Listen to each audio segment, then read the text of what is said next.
नमस्कार, BTV news में स्वागत है आपका। आइए खबरों की शुरुआत करते हैं इस खबर के साथ। देश में 24वां कारगिल विजय दिवस मनाया गया। इस अवसर पर संस्कार धानी में भी कारगिल में युद्ध के दौरान शहीद हुए सैनिकों को श्रद्धांजलि अर्पित की गई। भाजपा कार्यकर्ताओं ने सदर क्षेत्र स्थित होली चौक में वीर सपूतों की शहादत को नमन किया।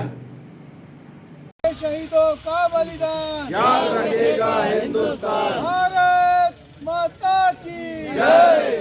वर्ष 1999 में 26 जुलाई को कारगिल में पहाड़ों की चोटियों पर कब्जा जमा कर बैठे पाकिस्तानी सैनिकों को मारने और उनके कब्जे से कारगिल को मुक्त कराकर तिरंगा फहराने वाले जांबाज भारतीय सैनिकों की वीरता एवं इस युद्ध में शहीद हुए सैनिकों की शहादत को नमन किया गया। संस्कार धानी में भी भाजपा महानगर के द्वारा सदर होली चौक में शहीदों को श्रद्धा सुमन अर्पित किए गए। अमर शहीदों का बलिदान याद रखेगा हिंदुस्तान। अमर शहीदों का बलिदान याद रखेगा हिंदुस्तान। निश्चित रूप से दुश्मनों को धूल चटाने का काम हमारे वीर जवानों ने किया।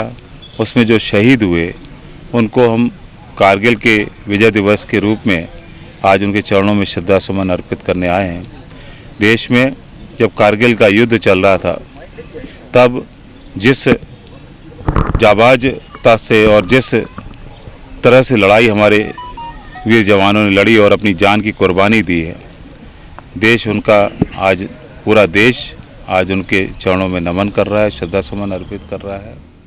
देश के उन शहीदों को नमन करते हैं और साथ ही साथ हमारा भारत देश जिस प्रकार से पूरे दुनिया में उच्चतम शिखर की ओर अपनी पताका लहरा रहा है, आज इसी अवसर पर हम सबको नमन करते हुए अपनी बात को बढ़ाते। धन्यवाद।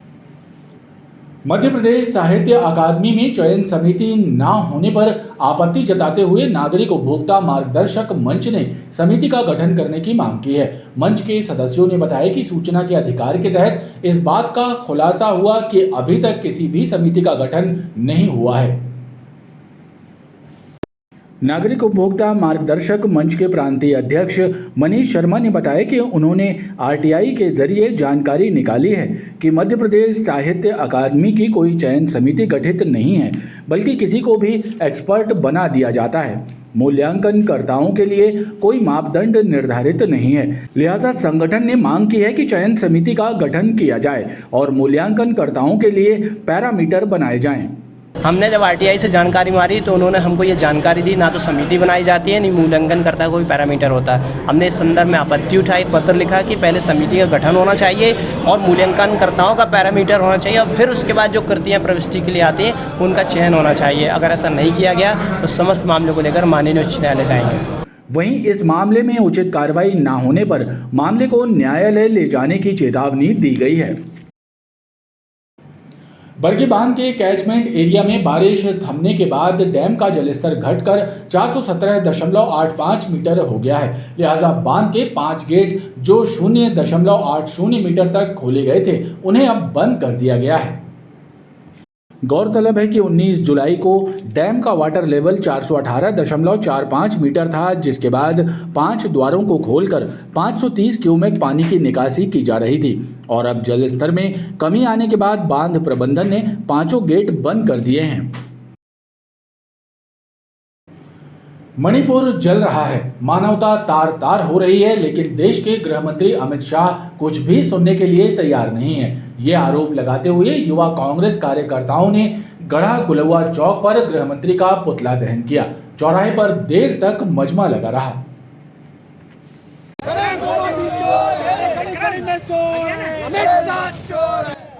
मणिपुर में पिछले 80 दिनों से चल रही हिंसा को लेकर युवा कांग्रेस लगातार केंद्र सरकार के खिलाफ प्रदर्शन कर रही है। युवा कांग्रेस कार्यकर्ताओं ने गढ़ा गुलवा चौक पर गृह मंत्री का पुतला दहन करते हुए आरोप लगाया कि अमित शाह मणिपुर में हिंसा को रोकने में नाकाम साबित हो रहे हैं। उन्हें पद का त्याग कर देना चाहिए। जब माननीय गृह मंत्री के पास इतना समय है कि देश में आके राजनीतिक गलियारों में अपनी भूमिका निभाएं, तो क्या इतना समय नहीं है कि मणिपुर में जाके एक बार जायजा ले लें कि वहाँ पर किस तरह महिलाओं के साथ रेप अति घृणापूर्वक घटनाएं हो रही हैं? कोई जिम्मेदारी देश की गृह मंत्री की। प्रधानमंत्री कहाँ है? तो इसीलिए आज गृह मंत्री की जवाबदारी उन्हें याद दिलाने के लिए युवा कांग्रेस ने उनका पुतला जो है हम लोग ने अग्नि के सुपुर्द किया है। और ये आशा करते हैं कि अगर ये अग्नि भी उनको नहीं जगा सकती तो इस देश में इस सरकार को रहने का एक भी दिन कोई भी मतलब नहीं है। प्रदर्शन के जरिए युवा कांग्रेस कार्यकर्ताओं ने मांग की है कि मणिपुर में तत्काल राष्ट्रपति शासन लगाया जाए ताकि हिंसक घटनाओं पर लगाम लग सके। कुर्मी क्षत्रिय समाज के सदस्यों ने नगर निगम मुख्यालय के सामने विरोध प्रदर्शन करते हुए पक्षपात का आरोप लगाया।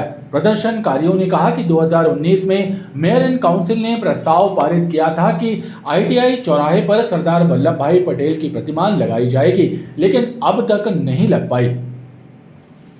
सरदार पटेल साहब के नाम पर यह चौराहा किया जाए। कुर्मी क्षत्रिय समाज के सदस्यों ने नगर निगम मुख्यालय के सामने विरोध प्रदर्शन करते हुए मांग की है कि ITI चौराहे पर सरदार वल्लभ भाई पटेल की प्रतिमा लगाई जाए। इसके पहले 2019 में ये प्रस्ताव मेयर एंड काउंसिल में पारित हो चुका है। इसके बावजूद प्रतिमा अब तक नहीं लगाई गई है। कुर्मी समाज के साथ पक्षपात किया जा रहा है। बंद करो, बंद करो, बंद करो, चाहे जो मजबूरी हो, मांग हमारी पूरी हो। और हमारा विरोध नगर निगम से इस बात को था कि 2019 अक्टूबर में इस देश के प्रथम उप प्रधानमंत्री और प्रथम गृह मंत्री रहे भारत रत्न लौह पुरुष सरदार वल्लभ भाई पटेल जी की जो प्रतिमा है उसकी स्थापना की स्वीकृति पूर्व MIC ने दी थी 2019 में। और उस स्वीकृति के पश्चात आज तक पिछले 4 वर्षों में, जबकि हम लोग अनेकों बार अभी वर्तमान नगर सरकार से भी आग्रह कर चुके, उनसे आग्रह करने के पश्चात भी उस विषय में कुछ नहीं हुआ। और वो जो सरदार पटेल जी की मूर्ति का विषय है वो वैसा ही पड़ा हुआ है। कुर्मी समाज ने चेतावनी दी है कि यदि सरदार वल्लभ भाई पटेल की प्रतिमा जल्द नहीं लगाई गई तो तीव्र आंदोलन किया जाएगा। पैगंबर इस्लाम हजरत मोहम्मद के नवासे इमाम हुसैन की शहादत के पर्व मुहर्रम की 7 तारीख को शिया समुदाय के द्वारा घंटाघर से मातमी जुलूस निकाला गया, जिसमें शामिल सिया बंधुओं ने इमाम हुसैन की शहादत को याद कर मातम मनाया।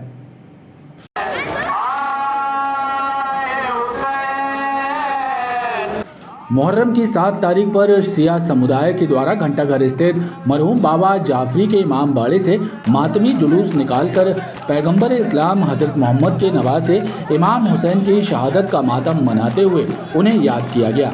जुलूस में जंजीर का मातम भी हुआ, जिसमें शिया बंधु अपने शरीर पर जंजीर बरसाते हुए नजर आए। अंजुमन रिफाए मोमिनीन की जानिब से निकाले गए जुलूस के बारे में बताया गया कि तकरीबन 150 वर्षों से मातमी जुलूस निकाला जा रहा है।